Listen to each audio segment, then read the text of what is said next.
अस्सलाम वालेकुम, कैसे हैं आप सब। आज मैं आप लोगों के लिए रेसिपी लाई हूँ गाजर की खीर, विंटर स्पेशल गाजर की खीर। चलें इसे तैयार करते हैं। मैंने लिया 1 kg दूध, फुल फैट मिल्क है, बॉईल किया इसे 1 kg।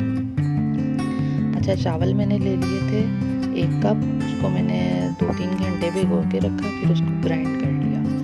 ग्राइंड करके अब वो मैंने ऐड कर दिए हैं। गाजर ली थी मैंने 1 कप, उसको भी मैंने कद्दूकश कर लिया और वो भी ऐड कर दिया। अब इसको हम अच्छे से कुक करेंगे। तकरीबन मैं इसे 15 मिनट तक कुक करूँगी। 10-15 मिनट के बाद अब मैं इसमें ऐड करूँगी चीनी। तो चीनी भी मैं ले रही हूँ 1 कप, और अब इसको हम अच्छे से कुक करेंगे 30 मिनट्स तक। तब तक कुक करेंगे जब तक ये अच्छे से गाढ़ी ना हो जाए। बहुत मज़े की रेसिपी बनती है, सर्दियों की स्पेशल है, बच्चों को बना के दें, हेल्दी है और डिज़र्ट है। आप मेहमानों के लिए भी बना सकते हैं, दावत में बना सकते हैं। तो अब देखिए हमारी खीर रेडी है, माशाल्लाह बहुत मज़े की बनी है। आप लोग ज़रूर ट्राई करिएगा और मेरे चैनल को लाइक, कमेंट, सब्सक्राइब ज़रूर करिएगा।